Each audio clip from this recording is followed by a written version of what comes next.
Hello दोस्तों, मैं doctor Sanju और आज के हमारे इस वीडियो में मैं आपको बताने वाली हूँ कि अगर किसी महिला को पीरियड कम आ रहे हैं तो पीरियड कम आने के पीछे क्या कारण रिस्पॉन्सिबल होते हैं। क्योंकि बहुत सी महिलाएं ऐसी होती हैं जिनको पीरियड पहले ठीक आ रहे थे, लेकिन अब उनको पीरियड में कुछ इस तरह की परेशानी आने लगी है जिसमें उनको पीरियड धीरे धीरे कम दिनों के लिए आते हैं और पीरियड के दौरान जो फ्लो है वो भी पहले से कम हो गया है। क्योंकि देखिए, नॉर्मल जो आपकी पीरियोडिक साइकिल है वो कम से कम 2 से 7 दिन की होनी चाहिए। अगर आपको पीरियड 2 दिन से कम आ रहा है और फ्लो उसके अंदर बहुत ज़्यादा कम हो रहा है तो इसका मतलब है कि आपके जो पीरियड्स हैं वो कम हो रहे हैं। इसको हम ओलिगोमेनोरिया की प्रॉब्लम बोलते हैं, यानी कि पीरियड्स का कम आना।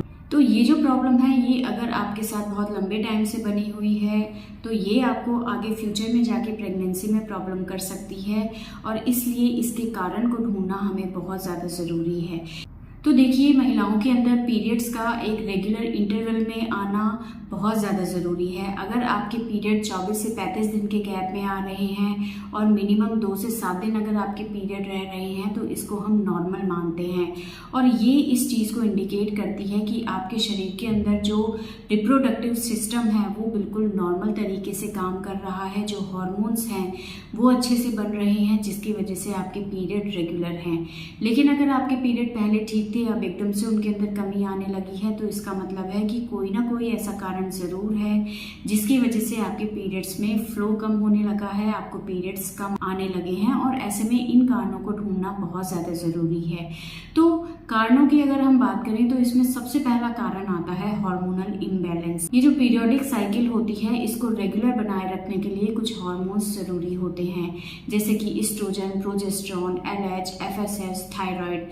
अगर इन हार्मोन्स में किसी तरह की कोई प्रॉब्लम आने लगती है, ये कम बनने लगते हैं तो इसका असर आपकी पीरियड्स पे पड़ता है और पीरियड्स के अंदर फ्लो इसकी वजह से कम हो सकता है। इसी तरह से प्रोलैक्टिन हार्मोन एक होता है जो कि अगर महिलाओं के शरीर में नॉर्मल से ज़्यादा बनने लगता है तो इसकी वजह से भी महिलाओं के अंदर जो पीरियड्स हैं वो कम हो सकते हैं या पीरियड्स जो है वो इरेगुलर हो सकते हैं।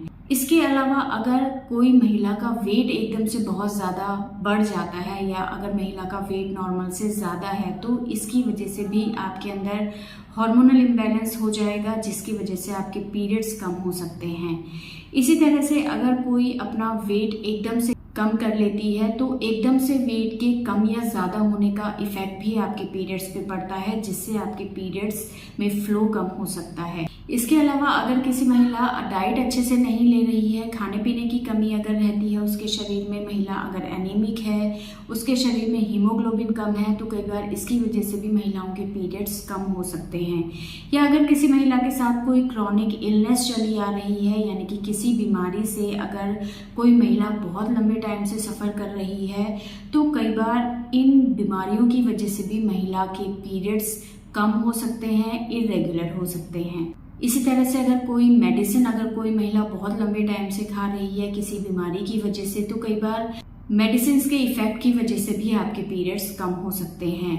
या इसके अलावा अगर कोई महिला स्ट्रेस बहुत ज़्यादा लेती है तो कई बार स्ट्रेस ज़्यादा लेने की वजह से भी आपके हार्मोन्स इम्बैलेंस हो जाते हैं जिसकी वजह से आपके जो पीरियड्स हैं वो कम हो सकते हैं, पीरियड्स के अंदर फ्लो कम हो सकता है। या कई बार बहुत सी महिलाएं ऐसी होती हैं जो प्रेगनेंसी ना हो उसके लिए कुछ कॉन्ट्रासेप्टिव मेथड्स को यूज़ करती हैं, जैसे कि बहुत सी महिलाएं इंजेक्शंस का यूज़ करती हैं, कुछ महिलाएं कॉन्ट्रासेप्टिव मेडिसिन खाती हैं या अगर किसी तरह की इंट्रायूट्राइन डिवाइस वो यूज़ करती है जैसे मल्टीलोड या कॉपर टी। तो कई बार इन कॉन्ट्रासेप्टिव मेथड्स को यूज़ करने की वजह से भी आपके जो पीरियड हैं वो पहले के कंपैरेटिवली कम हो जाते हैं। तो ये कुछ कारण हैं जिनकी वजह से महिलाओं के पीरियड्स कम हो सकते हैं। इन कारणों के ऊपर आपको ध्यान देना बहुत ज़्यादा ज़रूरी है। अगर इनमें से कोई कारण आपको आपके शरीर में दिखाई देता है तो उस कारण को आपको दूर करना है और अगर आपको समझ नहीं आता है कि ये आखिर किस कारण की वजह से हो रहा है तो ऐसे में डॉक्टर से आप कंसल्ट करें। डॉक्टर आपके प्रॉपर चेकअप करेंगे, आपके कुछ ब्लड टेस्ट करेंगे, अल्ट्रासाउंड करेंगे और उससे इस चीज़ का पता लगाया जा सकता है कि किस कारण की वजह से आपके जो पीरियड हैं वो पहले से कम होते जा रहे हैं। और अगर कोई कारण निकल के आता है तो उसके ऊपर आपको ध्यान देना बहुत ज़्यादा ज़रूरी है। ऐसे में आपको प्रॉपर ट्रीटमेंट लेना है। ट्रीटमेंट के साथ साथ आपको कुछ चीज़ों के ऊपर ध्यान देना है। अगर आपका वज़न ज़्यादा है तो वज़न को आपको कंट्रोल करना है, अपनी डाइट पे आपको ध्यान देना है, रेगुलर एक्सरसाइज करनी है। किसी तरह का अगर कोई स्ट्रेस है आपकी लाइफ में तो उसको आप दूर करने की कोशिश करें। बाहर की चीज़ें ऐसे में बिल्कुल अवॉइड कर दें और अपने खाने में ऐसी चीज़ें आप ज़्यादा से ज़्यादा लें जो आपकी हेल्थ के ऊपर पॉजिटिव इफेक्ट डाले, क्योंकि जितने भी हार्मोनल इम्बैलेंस की प्रॉब्लम्स होती हैं उसका एक सबसे बड़ा कारण होता है हमारी डाइटरी हैबिट। तो इस चीज़ को ठीक करने के लिए आपको अपनी डाइट के ऊपर बहुत ज़्यादा ध्यान देना है। बहुत ज़्यादा मीठा या बाहर की चीज़ें ये आपको अवॉइड करनी है और ऐसी चीज़ें आपको ज़्यादा खानी है जो आपकी हेल्थ के लिए फ़ायदेमंद हो, और इससे धीरे धीरे आपके हार्मोन्स जो हैं वो बैलेंस होने लगेंगे। साथ ही साथ एक्सरसाइज, योगा आप रेगुलर 1 घंटा ज़रूर करें। अगर इन चीज़ों के ऊपर आप 2 से 3 महीने रेगुलर ध्यान देते हैं तो आपके जो पीरियड्स की प्रॉब्लम है वो ठीक हो जाएगी और पीरियड्स जो कम आपको आते हैं वो धीरे धीरे आपके ठीक होने लगेंगे। और इस प्रॉब्लम को जल्दी ठीक करने के लिए आप डॉक्टर से कंसल्ट ज़रूर करें। तो दोस्तों ये था आज का हमारा वीडियो। अगर इस वीडियो से रिलेटेड आपके किसी तरह के कोई सवाल हैं जो आप हमसे पूछना चाहते हैं तो आप हमें कमेंट कर सकते हैं, और हमारे आने वाले वीडियोज़ को देखने के लिए हमारे इस चैनल को सब्सक्राइब ज़रूर करें।